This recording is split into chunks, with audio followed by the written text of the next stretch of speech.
नमस्ते दोस्तों। आज मैं आपको एक ऐसी कहानी सुनाने जा रहा हूं जो न केवल आपकी आंखों में आंसू ला देगी बल्कि हर भारतीय का सीना गर्व से चौड़ा कर देगी। यह कहानी है विश्वास की, यह कहानी है मानवता की और यह कहानी है हमारे महान देश भारत की, जिसने एक बार फिर साबित कर दिया है कि क्यों हमें विश्व गुरु कहा जाता है। कीव की वो ठंडी और डरावनी रात मुझे आज भी याद है। वो रात जब आसमान से तारे नहीं बल्कि आग बरस रही थी। मेरा नाम नतालिया है। कुछ महीने पहले तक मैं यूक्रेन के एक अस्पताल में नर्स थी। मेरा जीवन बहुत खुशहाल था। मेरे पति मिखाइल, मेरा छोटा सा घर और हमारे सुनहरे सपने। हमें लगता था कि हम यूरोप के करीब हैं तो हम सुरक्षित हैं। हमें लगता था कि पश्चिमी दुनिया हमारी रक्षा करेगी। लेकिन जब मुसीबत आई तो सबने अपने दरवाजे बंद कर लिए। वह 22 फरवरी की सुबह थी। धमाकों की आवाज से मेरी नींद खुली। खिड़कियां कांप रही थीं। बाहर सायरन बज रहे थे। हमने कभी नहीं सोचा था कि 21वीं सदी में हमें यह दिन देखना पड़ेगा। हम भागकर तहखाने में छिप गए। वो तहखाना जहां अंधेरा था, सीलन थी और मौत का डर था। दिन बीतते गए और वो तहखाना ही हमारी दुनिया बन गया। बिजली नहीं थी, पानी खत्म हो रहा था और बाहर निकलने का मतलब था मौत को दावत देना। उस अंधेरे में हम सिर्फ उम्मीद की एक किरण ढूंढ रहे थे। मेरे साथ तहखाने में मेरे पड़ोसी भी थे और कुछ विदेशी छात्र भी। यहीं से मेरी सोच बदलना शुरू हुई। हमारे साथ उस बंकर में 3 भारतीय छात्र फंसे हुए थे। उनका नाम राहुल, प्रिया और अमन था। वे यूक्रेन में डॉक्टरी की पढ़ाई करने आए थे। जब युद्ध शुरू हुआ तो उनके पास भी भागने का मौका था, लेकिन वे वहीं रुक गए क्योंकि उनके एक साथी को चोट लगी थी। मैंने देखा कि कैसे यूरोप के अन्य लोग पहले अपनी जान बचाने के लिए भाग रहे थे, धक्का मुक्की कर रहे थे, लेकिन ये भारतीय बच्चे अलग थे। उनके पास खाने का बहुत कम सामान बचा था, कुछ बिस्कुट और पानी की बोतलें। मुझे आज भी याद है जब मेरे बगल में बैठी एक बूढ़ी औरत ठंड से कांप रही थी और भूख से रो रही थी तो राहुल ने अपने हिस्से का बिस्कुट उसे दे दिया। प्रिया ने अपना कंबल उस दादी माँ को ओढ़ा दिया। मैंने उनसे पूछा, तुम ऐसा क्यों कर रहे हो? तुम्हें अपनी जान बचानी चाहिए। यह खाना तुम्हारे लिए है। राहुल ने मुस्कुराते हुए अपनी टूटी फूटी रूसी भाषा में कहा, दीदी, हमारे देश भारत में सिखाया जाता है कि किसी भी भूखे को खाना खिलाना सबसे बड़ा धर्म है। हमारे यहाँ कहते हैं वसुधैव कुटुंबकम, मतलब पूरी दुनिया एक परिवार है। आप पराई नहीं हैं, आप हमारे परिवार जैसी हैं। उस अंधेरे बंकर में जहां मौत नाच रही थी, उस लड़के की बातों ने मेरे दिल में एक दिया जला दिया। मैंने सोचा, यह कैसा देश है, यह कैसे संस्कार हैं जहां लोग अपनी जान से ज्यादा दूसरों की परवाह करते हैं। मैंने तो सुना था कि भारत एक गरीब देश है जहां बहुत भीड़ है, लेकिन इन बच्चों के दिलों की अमीरी तो अमेरिका और यूरोप के रईसों से भी कहीं ज्यादा थी। कुछ दिनों बाद हालात और खराब हो गए। हमें बंकर छोड़ना पड़ा। हमें पोलैंड की सीमा की तरफ भागना था। रास्ते में हर जगह तबाही थी, टूटे हुए पुल, जली हुई गाड़ियां, और उस भीड़ में मैंने एक चमत्कार देखा। हजारों लोग सीमा की तरफ भाग रहे थे। सैनिक रोक रहे थे, गोलियों की आवाजें आ रही थीं। लेकिन उस भीड़ के बीच भारतीय छात्रों का एक जत्था हाथ में तिरंगा झंडा लेकर चल रहा था। और सबसे बड़ी हैरानी की बात यह थी कि जिस गाड़ी पर भारत का झंडा लगा होता उसे कोई नहीं रोकता था, न रूसी सैनिक न यूक्रेनी सैनिक। उस झंडे में जैसे कोई जादू था, एक सुरक्षा कवच था। मैंने देखा कि सिर्फ भारतीय ही नहीं बल्कि पाकिस्तान और तुर्की के छात्र भी जान बचाने के लिए भारत का झंडा हाथ में लेकर चल रहे थे। उस दिन मुझे समझ आया कि दुनिया में भारत का क्या रुतबा है। जिस देश के झंडे को युद्ध के मैदान में भी इतना सम्मान मिलता है, वो देश साधारण नहीं हो सकता। मेरे पति मिखाइल को सेना में भर्ती होना पड़ा। विदा लेते समय उन्होंने मेरा हाथ पकड़ा और कहा, नतालिया, तुम सुरक्षित जगह जाओ, यूरोप जाओ, जर्मनी या पोलैंड चली जाओ। लेकिन मेरा दिल गवाही नहीं दे रहा था। मैंने देखा था कि कैसे पोलैंड और जर्मनी की सीमाओं पर शरणार्थियों के साथ भेदभाव हो रहा था, कैसे उन्हें नीची नजर से देखा जा रहा था। मुझे वो भारतीय बच्चे याद आ रहे थे, उनका वो अपनापन, वो नमस्ते कहना, वो बड़ों के पैर छूना। जब मैं पोलैंड के रिफ्यूजी कैंप में पहुंची तो वहां का नजारा दिल तोड़ने वाला था। हजारों लोग तंबुओं में भरे हुए, कोई किसी को पूछने वाला नहीं। वहां मुझे एक भारतीय सहायता दल मिला। वे लोग ऑपरेशन गंगा के तहत अपने छात्रों को निकाल रहे थे, लेकिन उन्होंने हम जैसे यूक्रेनियन लोगों को भी लंगर खिलाया। जी हां, लंगर, यह शब्द मैंने पहली बार सुना था। गरम दाल और चावल, वह स्वाद मैं जिंदगी भर नहीं भूल सकती। वह सिर्फ खाना नहीं था, उसमें माँ के हाथ जैसा प्यार था। उस कैंप में जहां बड़े बड़े मानवाधिकार संगठन सिर्फ कागजी कार्रवाई कर रहे थे, यह भारतीय लोग बिना किसी शोर शराबे के भूखों को खाना खिला रहे थे।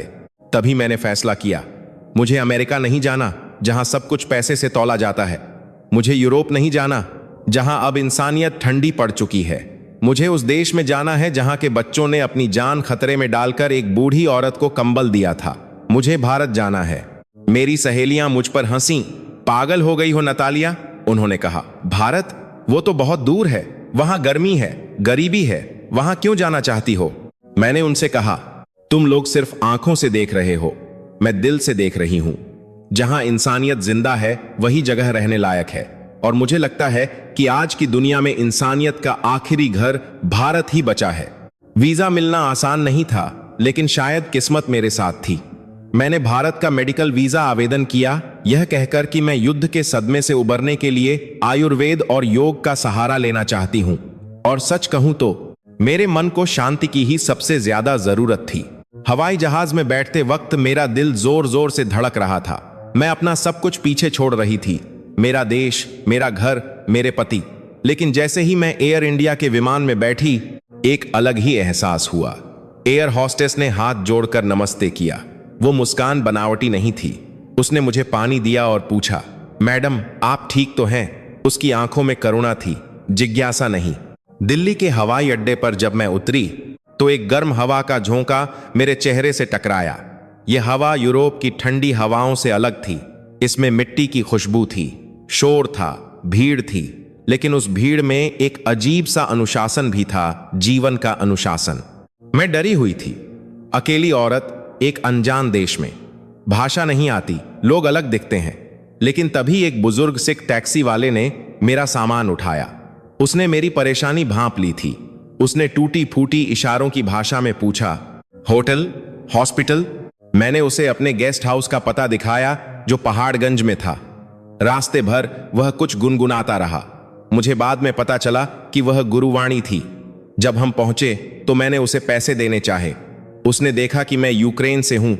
मेरे पास ज्यादा सामान नहीं है, सिर्फ एक बैग है। उसने पैसे लेने से मना कर दिया।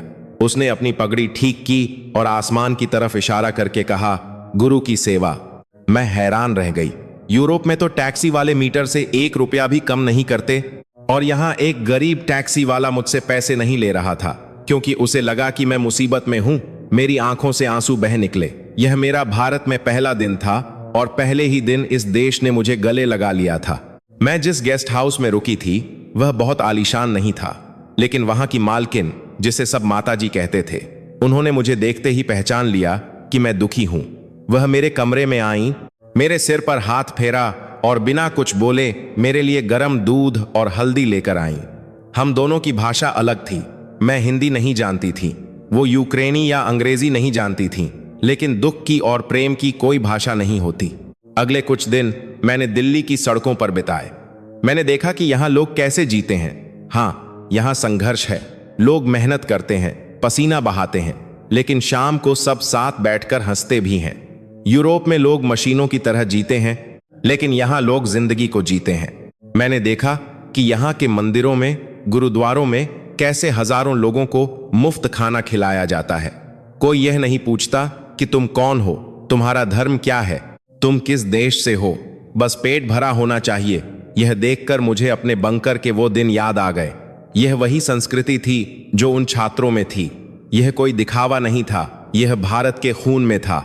लेकिन असली बदलाव तब आया जब मैंने फैसला किया कि मुझे शहर के शोर से दूर शांति की तलाश में जाना है। मैंने सुना था कि गंगा नदी के किनारे एक शहर है काशी, जिसे बनारस भी कहते हैं। कहते हैं वह दुनिया का सबसे पुराना शहर है। मुझे लगा कि शायद वहां मेरे जख्मी रूह को कुछ मरहम मिले। ट्रेन का सफर एक और अनुभव था। भारत की ट्रेनें सिर्फ लोहे के डिब्बे नहीं, बल्कि एक चलता फिरता गांव है। मेरे सामने वाली सीट पर एक परिवार बैठा था। उनके पास घर का बना खाना था, पूड़ी, सब्जी और अचार। जैसे ही खाने का समय हुआ, उस परिवार की महिला ने मुझे इशारा किया और अपनी थाली मेरी तरफ बढ़ा दी। मैं हिचकिचाई। मैं एक अजनबी थी, लेकिन उन्होंने जिद की। खाओ बेटी, खाओ, उस बुजुर्ग महिला ने कहा। मुझे बेटी शब्द का मतलब तब नहीं पता था, लेकिन उनके लहजे से लगा जैसे वो मुझे अपनी बच्ची कह रही हैं। मैंने उनके साथ खाना खाया। वह खाना मेरे लिए किसी 5 स्टार होटल के खाने से ज्यादा स्वादिष्ट था, क्योंकि उसमें अपनापन था। उन्होंने मुझसे पूछा कि मैं कहां से हूं। जब मैंने कहा यूक्रेन, तो उस डिब्बे में सन्नाटा छा गया। सबने खबरों में देखा था। अचानक वह पूरा डिब्बा मेरा परिवार बन गया। कोई मुझे पानी दे रहा था, कोई मुझे फल दे रहा था। एक आदमी ने मुझे बताया कि भारत हमेशा शांति का पक्ष धर रहा है। उन्होंने मुझे महात्मा गांधी के बारे में बताया, जिन्होंने बिना हथियार उठाए दुनिया के सबसे बड़े साम्राज्य को झुका दिया था। मुझे लगा कि मैंने सही फैसला लिया है। अगर मैं यूरोप गई होती तो मैं एक शरणार्थी होती, एक बोझ होती, लेकिन भारत में मैं एक मेहमान थी, एक बेटी थी। बनारस पहुंचकर जब मैंने गंगा नदी को देखा तो मुझे लगा जैसे समय थम गया है। शाम की आरती का वो नजारा, हजारों दिए, घंटों की आवाज और मंत्रों का उच्चारण, उस वातावरण में इतनी ऊर्जा थी कि मेरा सारा तनाव, सारा डर पिघलने लगा। वहां मेरी मुलाकात एक वैद्य जी से हुई। वे एक साधारण से दिखने वाले आदमी थे, सफेद धोती पहने हुए। उन्होंने मेरी नाड़ी पकड़ी, बस कलाई पकड़ी, और मुझे मेरे बारे में वो सब बता दिया जो मैं खुद भी नहीं जानती थी। उन्होंने कहा कि मेरे अंदर बहुत डर जमा है, जो मेरे शरीर को बीमार कर रहा है। उन्होंने मुझे कोई महंगी दवाई नहीं दी, उन्होंने मुझे जीवन जीने का तरीका सिखाया। बेटा, उन्होंने कहा, शरीर का इलाज तो अस्पताल में होता है, लेकिन मन का इलाज तो प्रकृति और ईश्वर के पास है। मैं उनके आश्रम में रहने लगी। वहां मैंने देखा कि भारतीय ज्ञान कितना गहरा है। हम पश्चिम के लोग सोचते हैं कि हम बहुत आधुनिक हैं क्योंकि हमारे पास बड़ी इमारतें और टेक्नोलॉजी है, लेकिन भारत के पास जो ज्ञान है, आयुर्वेद, योग, ध्यान, वह हजारों साल पुराना होकर भी आज सबसे ज्यादा आधुनिक है। एक दिन आश्रम में एक घटना घटी जिसने मेरी आंखें पूरी तरह खोल दी। आश्रम में उस दिन जो हुआ, उसने मेरे सोचने का नजरिया हमेशा के लिए बदल दिया। मैं जिस वैद्य जी से इलाज करवा रही थी, जब मैंने उनसे पूछा कि मुझे आपको कितने पैसे देने हैं, तो उन्होंने हंसते हुए मना कर दिया। उन्होंने कहा, बेटी, तुम हमारे देश में मेहमान हो और हमारे शास्त्रों में लिखा है, अतिथि देवो भव, यानी मेहमान भगवान का रूप होता है। हम भगवान से पैसे नहीं लेते, हम उनकी सेवा करते हैं। मैं सन्न रह गई। जिस यूरोप में पानी की एक बोतल के लिए भी भारी कीमत चुकानी पड़ती है, जिस अमेरिका में बिना बीमा के डॉक्टर मरीज की नब्ज तक नहीं छूते, वहां भारत का एक साधारण सा वैद्य मेरा मुफ्त इलाज कर रहा था। यह सिर्फ पैसे की बात नहीं थी, यह संस्कारों की बात थी। पश्चिम ने तरक्की तो कर ली, लेकिन वह इंसानियत भूल गया। भारत ने अपनी जड़ें नहीं छोड़ी। कुछ दिन बाद मुझे बनारस के बाजार में जाने का मौका मिला, और यहीं मुझे वह झटका लगा जिसकी मैंने कल्पना भी नहीं की थी। पश्चिमी मीडिया, बीबीसी और अमेरिकी अखबार हमेशा भारत को सपेरों का देश या गरीबों का देश कहते हैं। मेरे दिमाग में भी वही छवि थी। मुझे लगा था कि यहां लोग बैलगाड़ी पर चलते होंगे, पुराने जमाने में जीते होंगे। लेकिन जब मैं बाजार में निकली तो मेरी आंखें फटी की फटी रह गईं। मैं फूल और फल खरीदने एक छोटी सी दुकान पर गई। दुकानदार एक बुजुर्ग व्यक्ति थे जो साधारण धोती कुर्ता पहने हुए थे। मैंने अपना पर्स निकाला, लेकिन देखा कि मेरे पास खुले पैसे नहीं थे। मैं परेशान हो गई। मुझे लगा अब मुझे वापस जाना होगा। तभी उस बुजुर्ग दुकानदार ने एक छोटा सा गत्ते का टुकड़ा आगे किया जिस पर एक अजीब सा कोड बना हुआ था।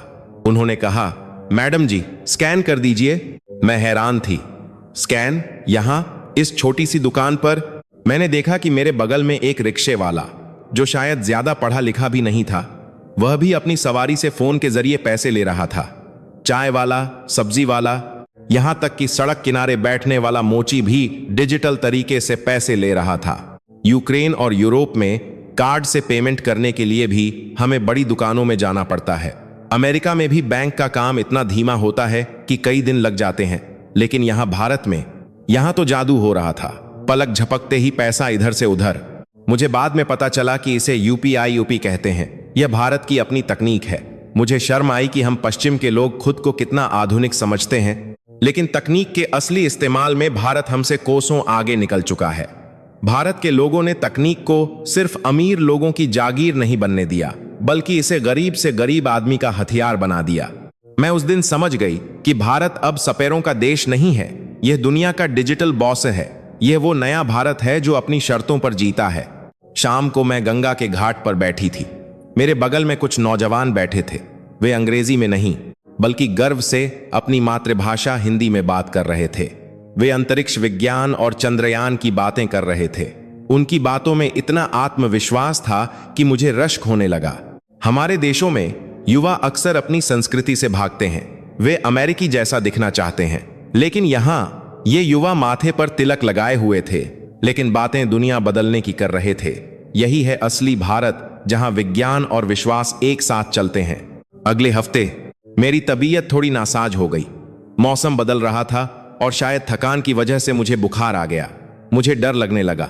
अमेरिका में अगर आप बीमार पड़ जाएं तो एम्बुलेंस का खर्च ही इतना होता है कि इंसान कंगाल हो जाए। मुझे लगा भारत में सरकारी अस्पताल गंदे होंगे और प्राइवेट अस्पताल बहुत महंगे होंगे। लेकिन मेरे एक भारतीय मित्र ने मुझे एक जन औषधि केंद्र के बारे में बताया। मैं डरते डरते वहां गई और वहां जो देखा उसने मेरी रही सही गलतफहमियां भी दूर कर दी। वहां दवाइयां इतनी सस्ती थीं कि मुझे यकीन नहीं हुआ। जो दवाई यूरोप में $10 की मिलती है, वही दवाई यहां कुछ रुपयों में मिल रही थी, और गुणवत्ता बिल्कुल बेहतरीन। मुझे पता चला कि भारत को दुनिया की फार्मेसी कहा जाता है। पूरी दुनिया को टीका और दवा भारत ही भेजता है। जब कोरोना जैसी महामारी आई थी, तब बड़े बड़े अमीर देशों ने अपने दरवाजे बंद कर लिए थे, लेकिन भारत ने वैक्सीन मैत्री चलाकर गरीब देशों की जान बचाई थी। उस दिन मैंने अस्पताल के बाहर एक बोर्ड पढ़ा जिस पर लिखा था सर्वे संतु निरामयाः, यानी सब निरोग रहें। भारत सिर्फ अपने नागरिकों के लिए नहीं, पूरी दुनिया के स्वास्थ्य के लिए प्रार्थना करता है। यह सोच, यह विशाल हृदय किसी और देश के पास नहीं है। अब मैं बनारस में थोड़ी घुलने मिलने लगी थी। मेरा अकेलापन दूर होने लगा था। एक दिन वैद्य जी ने मुझे अपने घर रात के खाने पर बुलाया। मैं थोड़ा हिचकिचा रही थी। हमारे यहाँ किसी के घर जाना इतना आसान नहीं होता। पहले से समय लेना पड़ता है, औपचारिकताएं होती हैं। लेकिन जब मैं उनके घर पहुंची तो मुझे लगा जैसे मैं किसी त्योहार में आ गई हूं। उनका घर बहुत बड़ा नहीं था, लेकिन उसमें रहने वाले लोगों के दिल बहुत बड़े थे।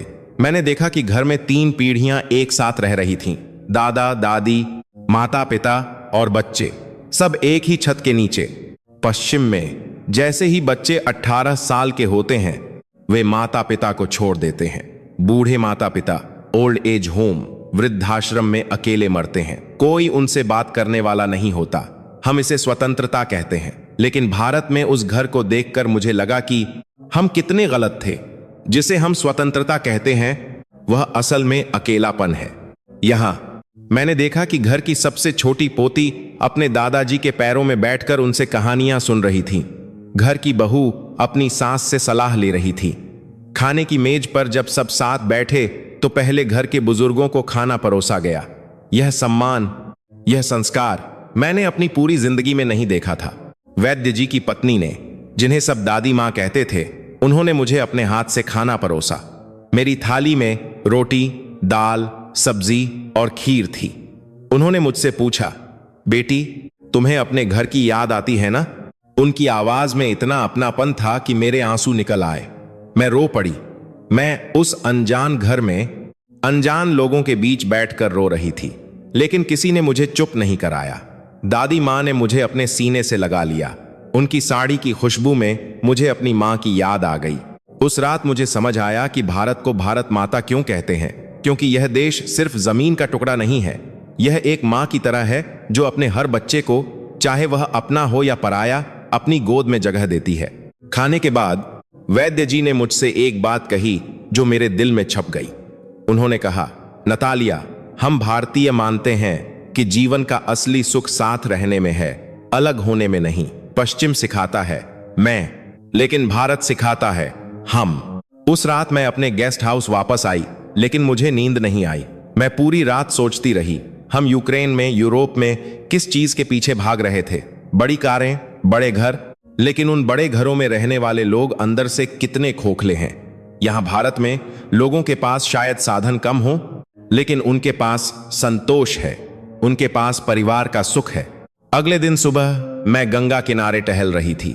मैंने देखा कि कुछ लोग सूर्य को जल चढ़ा रहे थे। वे प्रकृति की पूजा कर रहे थे। नदी को मां कह रहे थे, सूरज को देवता कह रहे थे। पेड़ों को पूज रहे थे।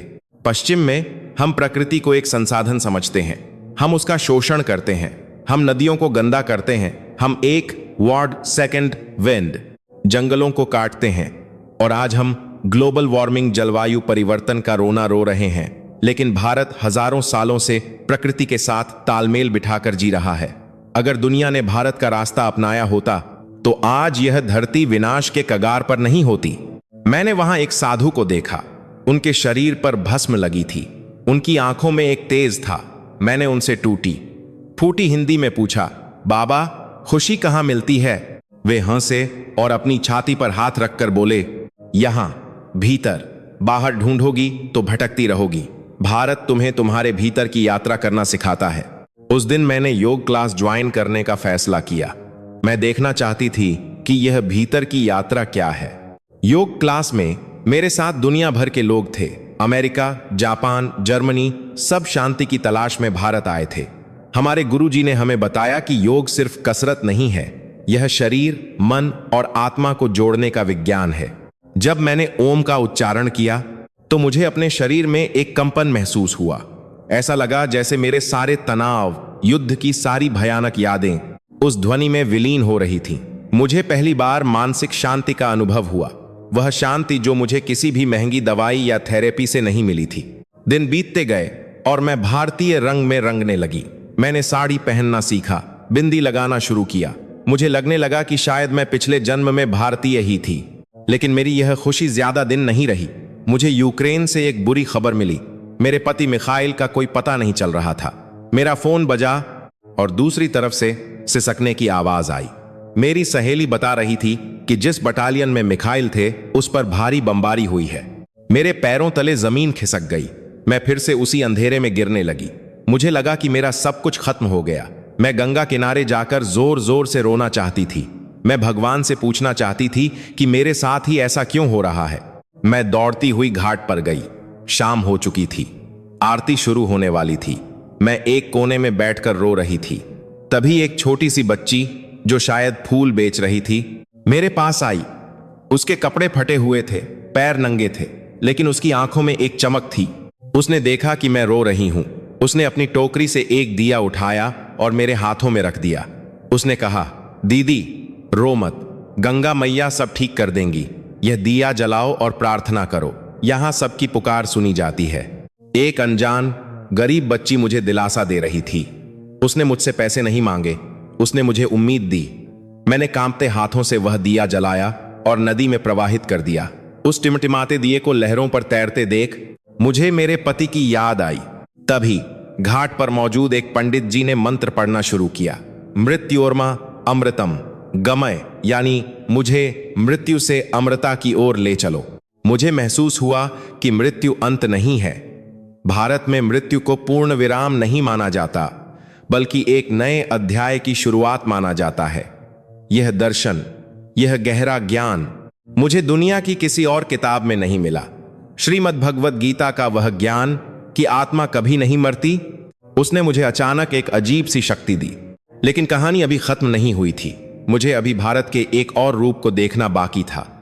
वह रूप जो आधुनिकता और परंपरा का ऐसा संगम है जिसे देखकर पूरी दुनिया हैरान है। मुझे पता चला कि भारत में कुंभ मेला लगने वाला है, दुनिया का सबसे बड़ा जमावड़ा। मेरे गुरुजी ने कहा, नतालिया, अगर तुम्हें भारत की असली आत्मा देखनी है तो कुंभ चलो। कुंभ का नाम सुनकर मैं थोड़ा डर गई।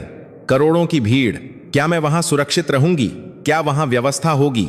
पश्चिमी मीडिया ने कुंभ के बारे में भी बहुत डरावनी बातें लिखी थीं कि वहां गंदगी होती है, बीमारियां फैलती हैं। लेकिन जब मैं प्रयागराज पहुंची तो मेरे होश उड़ गए।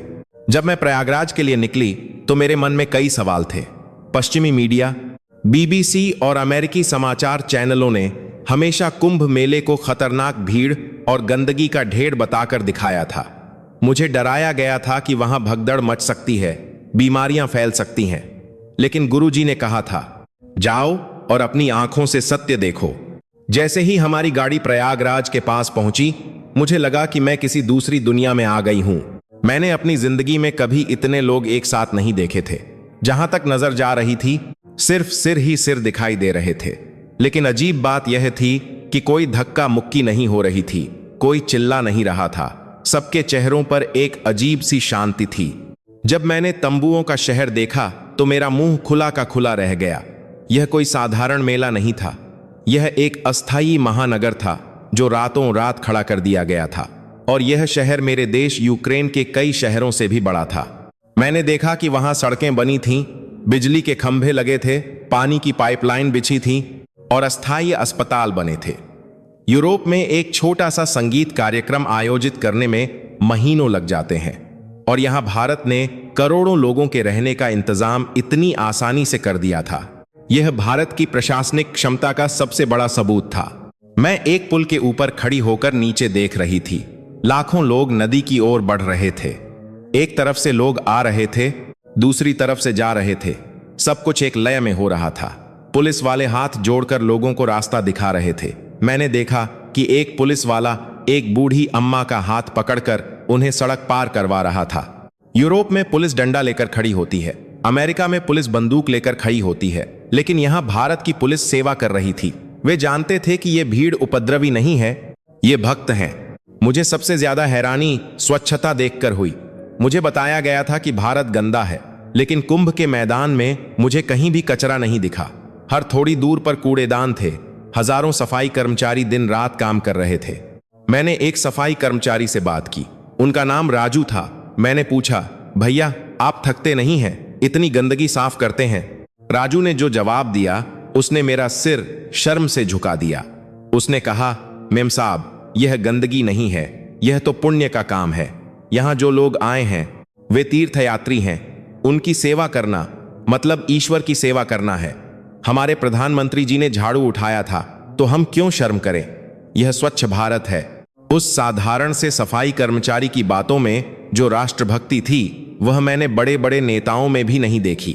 भारत का हर नागरिक अब जाग चुका था। वे अब गंदगी को अपनी किस्मत नहीं मानते, बल्कि उसे बदलने की ताकत रखते हैं। फिर वह क्षण आया जिसका मुझे इंतजार था, शाही स्नान। सुबह के 4 बज रहे थे। ठंड बहुत थी, लेकिन लाखों लोग त्रिवेणी संगम गंगा, यमुना और सरस्वती के मिलन स्थल की ओर बढ़ रहे थे। अमीर, गरीब, राजा, रंक, साधु, गृहस्थ, सब एक साथ। मैंने देखा कि एक बहुत अमीर दिखने वाला आदमी जो शायद किसी बड़ी कंपनी का मालिक होगा और एक साधारण किसान, दोनों एक ही पानी में डुबकी लगा रहे थे। नदी के अंदर कोई ऊंच नीच नहीं थी, कोई जाति नहीं थी, कोई धर्म का भेदभाव नहीं था। पश्चिम में हम समानता, इक्वालिटी पर बड़ी बड़ी किताबें लिखते हैं, सेमिनार करते हैं, लेकिन असली समानता तो यहां संगम के तट पर थी। भारत ने हजारों साल पहले ही जान लिया था कि हम सब एक ही हैं। जब मैंने नागा साधुओं को देखा तो पहले मैं डर गई। उनके शरीर पर कपड़े नहीं थे, सिर्फ राख थी। उनके हाथ में त्रिशूल थे। पश्चिमी नजरिए से वे जंगली लग सकते थे, लेकिन जब मैंने ध्यान से देखा तो मुझे उनकी आंखों में एक गहरा वैराग्य दिखा। वे लोग थे जिन्होंने दुनिया का हर सुख त्याग दिया था। उन्हें न ठंड लगती थी न गर्मी। वे प्रकृति के साथ एक हो चुके थे। वे भारत की उस परंपरा के रक्षक थे जो कहती है कि शरीर नश्वर है, आत्मा अमर है। मैंने भी संगम में डुबकी लगाने का फैसला किया। पानी बहुत ठंडा था। जैसे ही मैंने डुबकी लगाई मेरी सांस थम गई, लेकिन जब मैं पानी से बाहर निकली तो मुझे लगा जैसे मेरा पुनर्जन्म हुआ है। मेरे शरीर की सारी थकान, मेरे मन का सारा मैल, युद्ध का सारा खौफ उस पवित्र जल में बह गया। मैंने आंखें बंद की और प्रार्थना की। मैंने अपने लिए नहीं, अपने पति के लिए नहीं, बल्कि पूरी दुनिया की शांति के लिए प्रार्थना की, क्योंकि उस समय मैं नहीं रह गई थी। मैं उस विशाल समुद्र की एक बूंद बन गई थी। स्नान के बाद मैं घाट पर बैठी थी। तभी एक घटना घटी जिसने मुझे भारत की तकनीक और परंपरा के संगम का एक और नमूना दिखाया। एक बूढ़ी महिला अपने परिवार से बिछड़ गई थी। वह रो रही थी। तभी एक ड्रोन ऊपर आया। पुलिस ने उस ड्रोन के जरिए भीड़ की निगरानी की। खोया पाया केंद्र में तुरंत अनाउंसमेंट हुआ और सिर्फ 15 मिनट के अंदर उस बूढ़ी महिला को उसका परिवार मिल गया। मैंने सोचा, यह वही भारत है जिसे लोग पिछड़ा कहते हैं।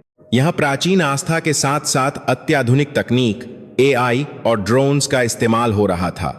भारत ने साबित कर दिया था कि आधुनिक होने के लिए अपनी संस्कृति को छोड़ने की जरूरत नहीं है। आप हाथ में स्मार्टफोन रखकर भी मंत्र बोल सकते हैं। शाम को मैं एक अखाड़े में गई। वहां साधु संत चर्चा कर रहे थे। वे सिर्फ धर्म की बातें नहीं कर रहे थे, वे पर्यावरण, विश्व शांति और विज्ञान पर चर्चा कर रहे थे। एक स्वामी जी ने मुझसे पूछा, बेटी तुम्हें भारत कैसा लगा? मैंने कहा, स्वामी जी मैं तो यहां शरण लेने आई थी। मुझे लगा था कि मैं भारत को देखूंगी, लेकिन भारत ने तो मुझे ही बदल दिया। यूरोप में हमारे पास सब कुछ है, लेकिन शांति नहीं है। यहां लोगों के पास शायद कम हो, लेकिन सबके चेहरों पर संतोष है। स्वामी जी मुस्कुराए। उन्होंने कहा, यही भारत का खजाना है। हमने कभी दूसरे देशों पर हमला नहीं किया, हमने कभी किसी की जमीन नहीं छीनी। हमने दुनिया को सिर्फ ज्ञान दिया है, शून्य जीरो दिया, योग दिया, आयुर्वेद दिया। हम विश्व गुरु इसलिए नहीं हैं कि हमारे पास सबसे बड़ी सेना है, बल्कि इसलिए हैं क्योंकि हमारे पास दुनिया को जीने की राह दिखाने वाला ज्ञान है। कुंभ से वापस आते समय मैंने ट्रेन में एक सैनिक को देखा। वह छुट्टी पर घर जा रहा था। उसकी वर्दी पर उसका नाम लिखा था विक्रम। मैंने देखा कि जब वह अपनी सीट पर बैठा तो आसपास के लोग जो उसे जानते भी नहीं थे खड़े हो गए। किसी ने उसे अपनी सीट दी, किसी ने उसे पानी पिलाया। एक बुजुर्ग ने उसके कंधे पर हाथ रखकर कहा, बेटा तुम सीमा पर जागते हो, तभी हम यहां चैन से सोते हैं, जीते रहो। उस सैनिक के प्रति लोगों का सम्मान देखकर मेरी आंखों में फिर से आंसू आ गए। मुझे अपना पति मिखाइल याद आ गया। हमारे देश में भी सैनिक लड़ रहे हैं, लेकिन क्या हम उन्हें इतना सम्मान देते हैं, या हम सिर्फ युद्ध खत्म होने का इंतजार करते हैं? भारत में जय जवान जय किसान सिर्फ एक नारा नहीं है, यह एक भावना है। यह वर्दी पहनने वाले को भगवान की तरह पूजा जाता है। ट्रेन खिड़की से बाहर देखते हुए मैंने खेतों को देखा। हरे भरे खेत, किसान मेहनत कर रहे थे। यह भारत की रीढ़ थी। मुझे लगा कि मुझे इस भारत को भी देखना चाहिए।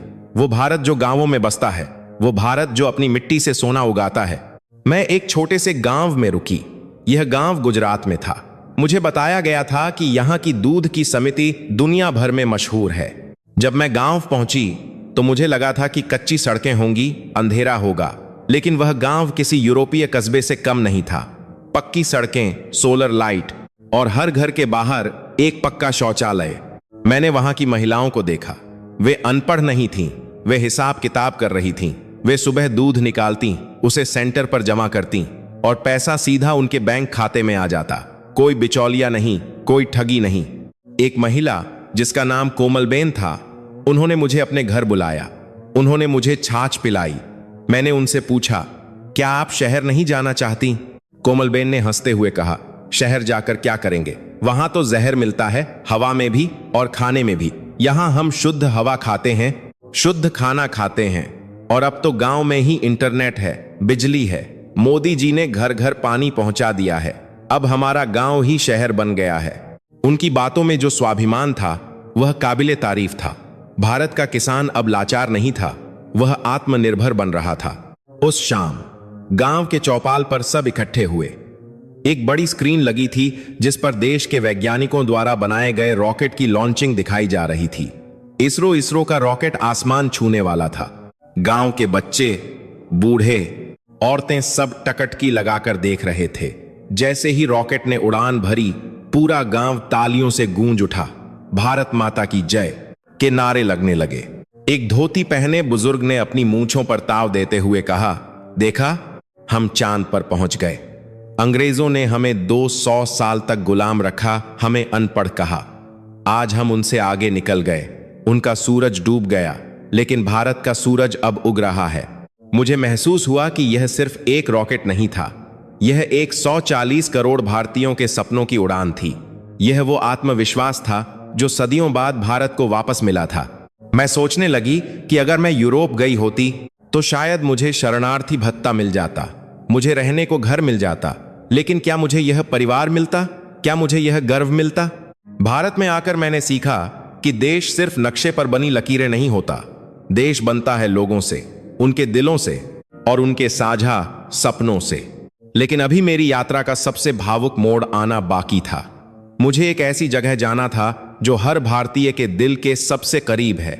मुझे उस जगह जाना था जहां त्याग और बलिदान की सबसे बड़ी कहानियां लिखी गई हैं। मुझे वॉर मेमोरियल वॉर जाना था, क्योंकि मैं एक सैनिक की पत्नी थी और मैं उन वीरों को नमन करना चाहती थी जिन्होंने इस महान देश की रक्षा के लिए अपने प्राण दिए। प्रयागराज से लौटने के बाद मेरा मन शांत जरूर था, लेकिन मेरे दिल के एक कोने में अभी भी एक डर बैठा था। मेरे पति मिखाइल मोर्चे पर थे। हर पल मुझे यही डर सताता था कि क्या मैं उन्हें दोबारा देख पाऊंगी, क्या उनकी कुर्बानी याद रखी जाएगी, या वे भी इतिहास के पन्नों में कहीं खो जाएंगे। मेरे गुरुजी ने शायद मेरे मन की यह बेचैनी पढ़ ली थी। उन्होंने मुझसे कहा, नतालिया, तुम्हें दिल्ली जाना चाहिए। वहां राष्ट्रीय समर स्मारक नेशनल वॉर मेमोरियल है।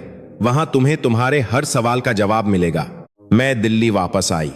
इंडिया गेट के पास बनी वह भव्य इमारत दूर से ही दिखाई दे रही थी। मैंने सुना था कि यह स्मारक उन हजारों भारतीय सैनिकों की याद में बनाया गया है जिन्होंने देश के लिए अपने प्राण न्योछावर कर दिए। जैसे ही मैंने उस स्मारक में कदम रखा, एक अजीब सी खामोशी मेरे अंदर उतर गई। यह खामोशी उदासी की नहीं थी, यह खामोशी सम्मान की थी। यूरोप में भी स्मारक होते हैं, पत्थर की दीवारें होती हैं, लेकिन वे ठंडी होती हैं। वहां लोग जाते हैं, फोटो खींचते हैं और चले जाते हैं। लेकिन यहां हवा में कुछ अलग था। ऐसा लग रहा था जैसे हर ईंट, हर पत्थर बोल रहा हो। मैंने देखा कि वहां 4 चक्र बने थे, अमर चक्र, वीरता चक्र, त्याग चक्र और रक्षक चक्र। मुझे हिंदी पढ़नी नहीं आती थी, लेकिन साथ चल रहे एक गाइड ने मुझे समझाया। उसने बताया कि अमर चक्र में जो लौ जल रही है कि वह कभी नहीं बुझती। वह उस सैनिक की आत्मा है जो शरीर छोड़ चुका है, लेकिन देश की यादों में आज भी जिंदा है। मैं उस जलती हुई लौ को देखती रही। मेरी आंखों से आंसू बहने लगे। मैंने सोचा, क्या मेरे मिखाइल के लिए भी कभी ऐसी लौ जलाई जाएगी? क्या दुनिया कभी उसकी बहादुर को याद रखेगी? तभी मेरी नजर त्याग चक्र की दीवारों पर गई। वहां हजारों नाम लिखे हुए थे, सुनहरे अक्षरों में। हर नाम एक कहानी था, हर नाम एक बेटा था, एक पिता था, एक पति था। मैंने देखा कि लोग उन नामों को ऐसे छू रहे थे जैसे वे किसी मंदिर की मूर्ति को छू रहे हों। कुछ लोग फूल चढ़ा रहे थे, कुछ लोग झुककर प्रणाम कर रहे थे। पश्चिम में हम सैनिकों को वेदांत देते हैं, लेकिन हम उन्हें भगवान नहीं मानते। लेकिन भारत में यहां वर्दी पहनने वाला इंसान नहीं, देवता बन जाता है। यहां शहादत को मातम नहीं, उत्सव माना जाता है। मैं एक दीवार के पास खड़ी थी। वहां एक बूढ़ी मां बैठी थी।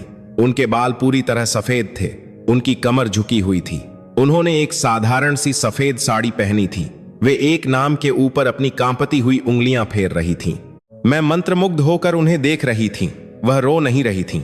उनकी आंखों में नमी थी, लेकिन चेहरे पर एक अजीब सा गर्व था। वे उस नाम से बातें कर रही थीं। बेटा, तूने अपना वादा निभाया, तूने पीठ नहीं दिखाई, मुझे तुझ पर गर्व है। वह धीरे धीरे बुदबुदा रही थीं। मैं खुद को रोक नहीं पाई। मैं धीरे धीरे उनके पास गई और उनके बगल में बैठ गई। उन्हें लगा शायद मैं कोई पर्यटक हूं। उन्होंने मेरी तरफ देखा और एक हल्की सी मुस्कान दी। वह मुस्कान इतनी करुण थी कि मेरा दिल भर आया। मैंने टूटी फूटी हिंदी में पूछा, माता जी, यह कौन है? उन्होंने उस नाम की तरफ इशारा किया, कैप्टन विक्रम, और गर्व से कहा, मेरा बेटा कारगिल में शेर की तरह लड़ा था। कारगिल, यह नाम मैंने सुना था। भारत का वह युद्ध जहां भारतीय जवानों ने पहाड़ों की चोटियों पर बैठे दुश्मन को धूल चटा दी थी। मैंने उनसे पूछा, क्या आपको दुख नहीं होता? वह आपको छोड़कर चला गया। माता जी ने जो जवाब दिया, उसने मेरी रूह को झकझोर दिया। उन्होंने मेरी आंखों में देखते हुए कहा, बेटी, दुख कैसा? मेरा बेटा मरा नहीं है, वह अमर हो गया है। देखो, उसका नाम यहां लिखा है। जब तक यह देश रहेगा, मेरा बेटा जिंदा रहेगा। भारत मां की रक्षा के लिए उसने अपनी जान दी है। एक मां को और क्या चाहिए? मैं सन्न रह गई। एक मां जिसने अपनी कोख का टुकड़ा खो दिया, वह कह रही है कि उसे गर्व है। यह जज्बा कहां से आता है? यह मिट्टी कैसी है? यूरोप में जब कोई सैनिक मरता है तो हम सरकार को कोसते हैं, हम मुआवजे की मांग करते हैं, हम कहते हैं कि व्यर्थ में जान गई। लेकिन भारत की यह मां कह रही थी कि उसका बेटा अमर है। मैंने अपनी रुलाई रोकने की कोशिश की, लेकिन मैं फूट फूट कर रो पड़ी। मैंने उन्हें बताया, माता जी, मेरे पति भी युद्ध में हैं। मुझे नहीं पता वह कैसे हैं। मुझे डर लगता है। यह सुनते ही उस बूढ़ी मां ने मुझे अपने गले से लगा लिया। उन्होंने अपना पल्लू मेरे सिर पर रखा। वह स्पर्श, वह बिल्कुल वैसा ही था जैसे बचपन में मेरी दादी मुझे चुप कराती थीं। उन्होंने मेरे आंसू पोंछे और कहा, डर मत पगली, फौजी की पत्नी कभी कमजोर नहीं होती। तू तो वीर नारी है। अगर तेरा पति देश के लिए लड़ रहा है तो तुझे उस पर गर्व होना चाहिए। आंसू मत बहा, उसकी ताकत बन। वीर नारी यानी बहादुर महिला। आज तक मुझे किसी ने बहादुर नहीं कहा था, सब मुझे बेचारी कहते थे। बेचारी नतालिया, शरणार्थी नतालिया। लेकिन भारत की इस अनपढ़ मां ने मुझे एक नया नाम दिया था, वीर नारी। उस पल मेरे अंदर का सारा डर गायब हो गया। मुझे महसूस हुआ कि मैं अकेली नहीं हूं। भारत की लाखों औरतें जिन्होंने अपने पतियों को, अपने बेटों को सीमा पर भेजा है, वे सब मेरे साथ खड़ी हैं। माताजी ने मुझे अपने थैले से थोड़ा सा प्रसाद दिया। वह घर की बनी हुई पंजीरी थी।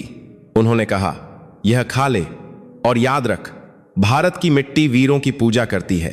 अगर तेरे पति ने सच्चाई के लिए लड़ाई लड़ी है तो भगवान उसकी रक्षा करेंगे। मैंने उस स्मारक की परिक्रमा की।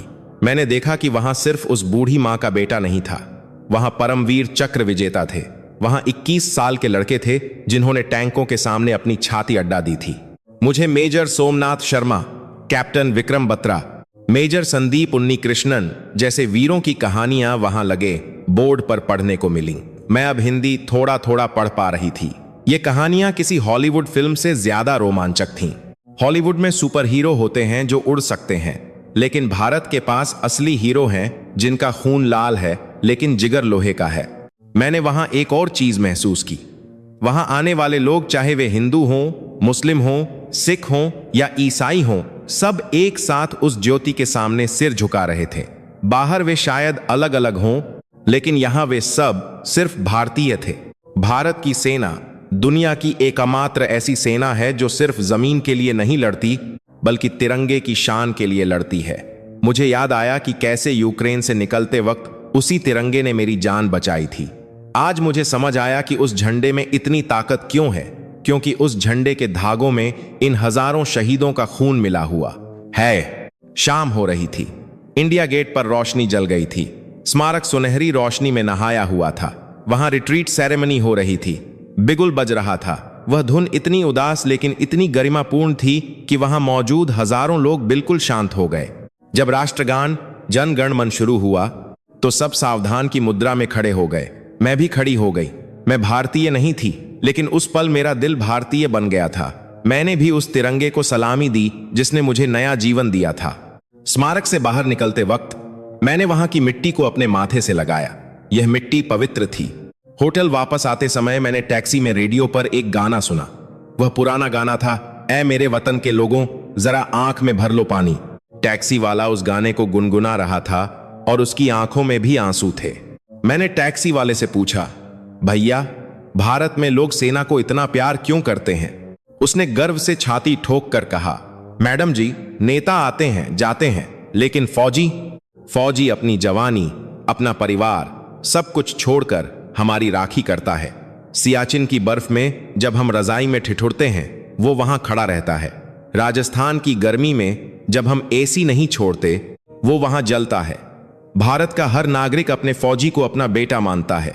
उस रात मैंने मिखाइल को एक खत लिखा, भले ही मैं उसे भेज नहीं सकती थी।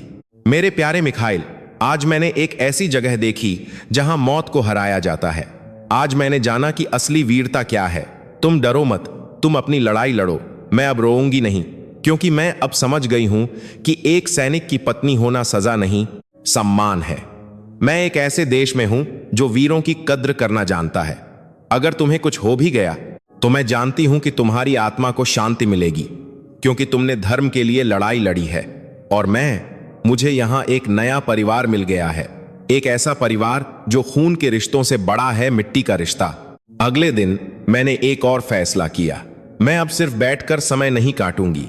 भारत ने मुझे इतना कुछ दिया है, अब मुझे भारत को कुछ लौटाना है। मैं एक स्थानीय स्कूल में गई जहां गरीब बच्चों को पढ़ाया जाता था। मैंने प्रिंसिपल से कहा, मैं पैसे नहीं दे सकती, लेकिन मैं सेवा दे सकती हूं। मैं बच्चों को विज्ञान पढ़ा सकती हूं, मैं उन्हें अंग्रेजी सिखा सकती हूं, और बदले में मैं उनसे हिंदी सीखूंगी। प्रिंसिपल ने मेरा स्वागत किया। जब मैं क्लास में गई तो 30-40 बच्चे जमीन पर दरी बिछाकर बैठे थे। उनकी आंखें जिज्ञासा से भरी थीं। जैसे ही मैंने नमस्ते कहा, उन सब ने एक साथ जोर से बोला, नमस्ते मैम। उन बच्चों की मुस्कान में मुझे भगवान कृष्ण की छवि दिखाई दी। उनके पास टैबलेट या लैपटॉप नहीं थे, लेकिन उनके पास सीखने की जो भूख थी वह अद्भुत थी। मैंने उन्हें यूक्रेन के बारे में बताया। मैंने उन्हें बताया कि युद्ध कितना बुरा होता है, और मैंने उन्हें बताया कि उनका देश भारत कितना महान है। जब मैंने उन्हें बताया कि कैसे भारत के झंडे ने मेरी जान बचाई तो वे सब ताली बजाने लगे। एक छोटे से बच्चे ने खड़े होकर कहा, मैम, मैं बड़ा होकर फौजी बनूंगा और सबकी रक्षा करूंगा।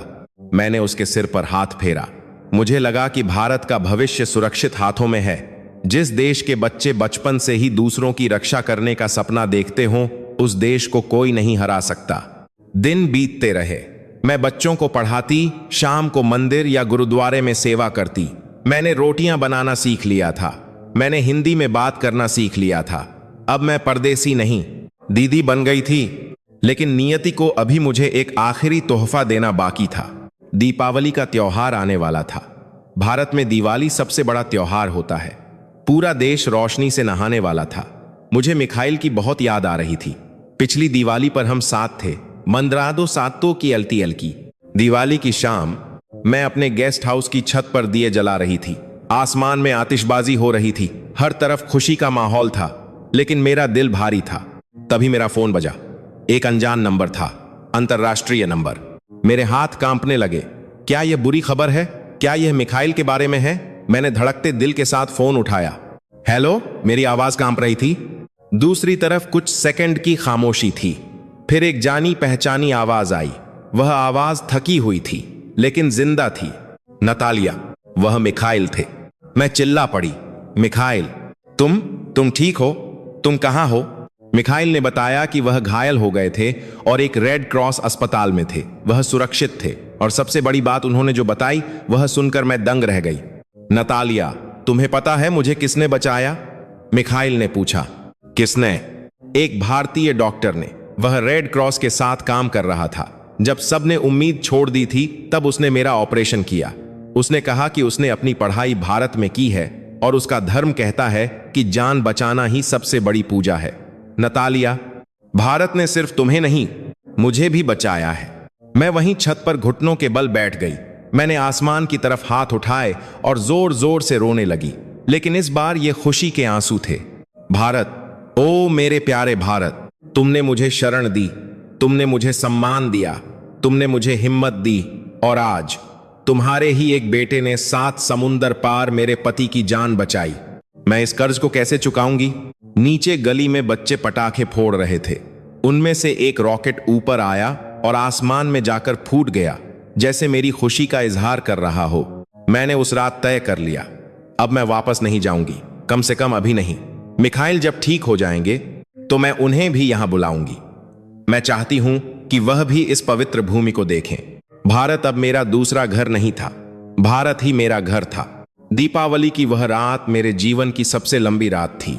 मिखाइल जिंदा थे और वह भारत आ रहे थे।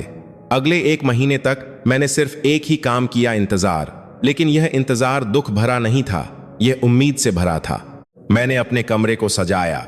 मैंने बाजार से गेंदे के फूल खरीदे। मैंने रंगोली बनाना सीखा। मैं चाहती थी कि जब मिखाइल यहां आए तो उन्हें वह ठंड और बारूद की गंध न मिले जो उन्होंने युद्ध के मैदान में महसूस की थी, बल्कि उन्हें भारत की खुशबू मिले, चंदन और धूप की खुशबू।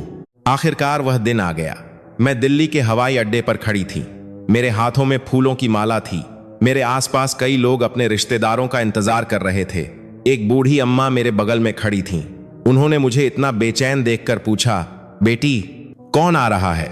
मैंने टूटी फूटी हिंदी में कहा, मेरे पति युद्ध से लौट रहे हैं। यह सुनते ही उस अम्मा ने अपनी थैली से एक मिठाई का डिब्बा निकाला और मेरे हाथ में रख दिया। मुंह मीठा कराना बेटी, उन्होंने कहा। सुहाग का लौटना तो सबसे बड़ा त्योहार है। तभी दरवाजा खुला। यात्रियों की भीड़ बाहर आने लगी और फिर मैंने उन्हें देखा। मिखाइल, वह कमजोर लग रहे थे। उनके चेहरे पर चोट के निशान थे।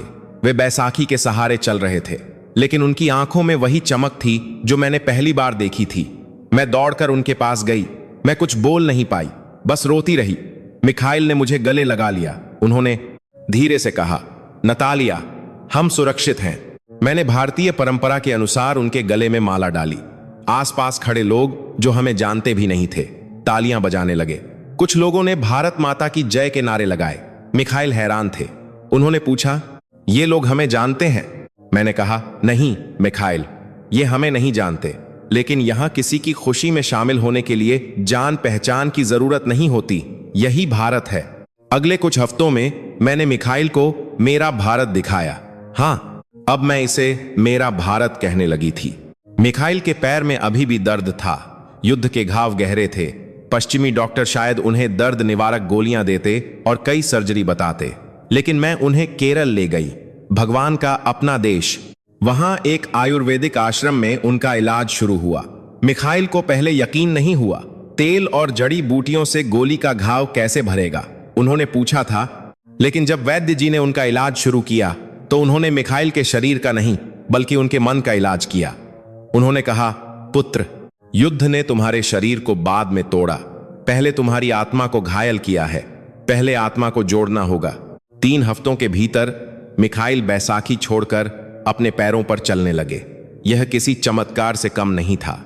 मिखाइल ने मुझसे कहा, नतालिया, पश्चिम के पास तकनीक है, लेकिन भारत के पास जीवन का विज्ञान है। हम वहां शरीर को मशीन समझते हैं, यहां शरीर को मंदिर समझा जाता है। जब मिखाइल ठीक हो गए तो मैंने उन्हें वह नया भारत दिखाया जिसे दुनिया अभी भी अनदेखा कर रही है। हम वंदे भारत ट्रेन में बैठे। मिखाइल ट्रेन की रफ्तार और सुविधा देखकर दंग रह गए। उन्होंने कहा, मैंने तो सुना था कि भारत की ट्रेनों में भीड़ होती है, लोग छतों पर बैठते हैं। यह तो यूरोप की ट्रेनों से भी बेहतर है। मैंने गर्व से कहा, यह नया भारत है मिखाइल, यह अपनी गति खुद तय करता है। हम गुजरात गए, जहां हमने दुनिया की सबसे ऊंची मूर्ति स्टैच्यू ऑफ यूनिटी देखी। सरदार वल्लभ भाई पटेल की वह विशाल प्रतिमा आसमान को छू रही थी। मिखाइल ने गर्दन उठाकर ऊपर देखा और कहा, इतनी बड़ी सोच।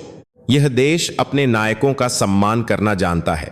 मैंने उन्हें बताया कि कैसे इस लौह पुरुष ने 500 से ज्यादा रियासतों को एक करके इस महान देश का निर्माण किया था। मिखाइल ने कहा, यूरोप आज भी बंटा हुआ है। हम छोटी छोटी सीमाओं के लिए लड़ते हैं, लेकिन भारत इतनी विविधताओं के बावजूद एक है। यही इसकी असली ताकत है। फिर हम अयोध्या गए। उस पावन नगरी में कदम रखते ही एक अलग ऊर्जा महसूस हुई। नवनिर्मित राम मंदिर के सामने खड़े होकर मिखाइल ने पूछा, इस मंदिर में ऐसा क्या खास है? मैंने उन्हें बताया, यह सिर्फ पत्थर का मंदिर नहीं है मिखाइल, यह 500 वर्षों के धैर्य और संघर्ष का प्रतीक है। यह भारत की उस सभ्यता का प्रतीक है जिसे मिटाने की लाख कोशिशें की गईं, लेकिन वह फिर से उठ खड़ी हुई। जैसे हम युद्ध से बचकर निकले हैं, वैसे ही यह संस्कृति भी हजारों हमलों के बाद जीवित है। मिखाइल ने हाथ जोड़कर प्रणाम किया। उन्होंने कहा, जिस देश की जड़ें इतनी गहरी हों, उसे कोई आंधी नहीं उखाड़ सकती। एक शाम हम लखनऊ के एक पार्क में बैठे थे। मिखाइल बहुत शांत थे। वे कुछ गहरा सोच रहे थे। नतालिया, उन्होंने अचानक कहा, क्या हमें वापस जाना चाहिए? मैं चुप रही। वापस? कहां? उस खंडहर में, उन यादों में, या उस यूरोप में जो हमें सिर्फ एक बोझ समझता है? मिखाइल ने मेरी चुप्पी पढ़ ली। उन्होंने कहा, मुझे यहां एक नौकरी का प्रस्ताव मिला है। एक भारतीय आईटी कंपनी है। वे मेरे अनुभव की कद्र करते हैं। वे मुझे शरणार्थी नहीं बल्कि एक पेशेवर के रूप में देख रहे हैं। मेरा दिल जोर से धड़का। और तुम जानते हो, मिखाइल ने आगे कहा, कल मैं सब्जी मंडी गया था। वहां एक गरीब सब्जी वाले ने जब जाना कि मैं यूक्रेन से हूं तो उसने मुझसे पैसे लेने से मना कर दिया। उसने कहा, अतिथि हो नतालिया, जिस देश का गरीब आदमी भी इतना बड़ा दिल रखता हो, वहां हम कभी भूखे नहीं मरेंगे। हमारी आंखों में आंसू थे। हमने फैसला कर लिया था। हमने वापस न जाने का फैसला किया। हमने भारत को अपनी कर्मभूमि बनाने का फैसला किया। लेकिन यह कहानी सिर्फ मेरे और मिखाइल के बारे में नहीं है। यह कहानी आप लोगों के लिए है, आप जो भारत में पैदा हुए हैं। मैं कई बार देखती हूं कि भारत के नौजवान अमेरिका या कनाडा जाने के लिए कितने पागल रहते हैं। वे सोचते हैं कि पश्चिम में स्वर्ग है। वे अपनी संस्कृति, अपने माता पिता, अपनी जमीन को छोड़कर वहां जाना चाहते हैं जहां उन्हें शायद पैसा तो मिलेगा लेकिन सम्मान नहीं मिलेगा। मैं उन नौजवानों से कहना चाहती हूं, रुको, एक बार मेरी आंखों से देखो। तुम जिसे छोड़कर भाग रहे हो वह सोना है, और तुम जिसके पीछे भाग रहे हो वह सिर्फ चमकता हुआ पीतल है। पश्चिम का समाज टूट रहा है। वहां परिवार बिखर रहे हैं। वहां लोग डिप्रेशन, तनाव में जी रहे हैं। वहां की हवा में अकेलापन है, और तुम उस अकेलेपन को खरीदने के लिए अपनी धरोहर बेच रहे हो। भारत आज विश्व गुरु बनने की राह पर है। दुनिया की बड़ी बड़ी कंपनियों के सीईओ भारतीय हैं। दुनिया जब बीमार पड़ती है तो भारत की दवाई मांगती है। दुनिया जब अशांत होती है तो भारत के योग की शरण में आती है। तुम्हारा देश चांद के दक्षिणी ध्रुव पर पहुंच गया है। तुम्हारा देश दुनिया की 5वीं सबसे बड़ी अर्थव्यवस्था बन गया है। और सबसे बड़ी बात, तुम्हारा देश आज भी अपनी आत्मा को बचाए हुए है। मेरे पति मिखाइल अक्सर कहते हैं, अगर दुनिया एक शरीर है तो भारत उसका दिल है। अगर दिल धड़कना बंद कर दे तो शरीर मर जाएगा। आज मैं और मिखाइल एक छोटे से शहर में रहते हैं। मैं स्कूल में बच्चों को विदेशी भाषाएं सिखाती हूं और मिखाइल अपनी कंपनी में काम करते हैं। हम भारतीय त्योहार मनाते हैं। हम होली पर रंग खेलते हैं, दिवाली पर दिए जलाते हैं। हम अपने पड़ोसियों के सुख दुख में शामिल होते हैं। हमने अब अपनी बेटी का नाम सोचा है। अगर हमें बेटी हुई तो हम उसका नाम गंगा रखेंगे, क्योंकि गंगा की तरह ही इस देश ने हमें पवित्र किया है, हमें नया जीवन दिया है। मैं अक्सर उस पहली रात को याद करती हूं जब हम बंकर में छिपे थे और उन भारतीय छात्रों ने हमें अपना खाना दिया था। वह सिर्फ खाना नहीं था, वह एक संदेश था। संदेश यह कि जब पूरी दुनिया अपने दरवाजे बंद कर लेगी तब भी भारत अपना दरवाजा खुला रखेगा।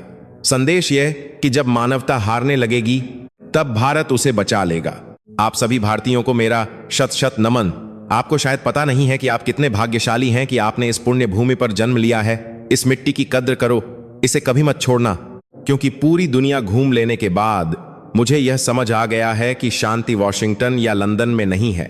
शांति बनारस की गलियों में है, ऋषिकेश के घाटों पर है और एक भारतीय मां के आंचल में है। मैं नतालिया, एक यूक्रेनी शरीर में धड़कता हुआ भारतीय दिल, आप सबसे विदा लेती हूं। जय हिंद, जय भारत, वंदे मातरम।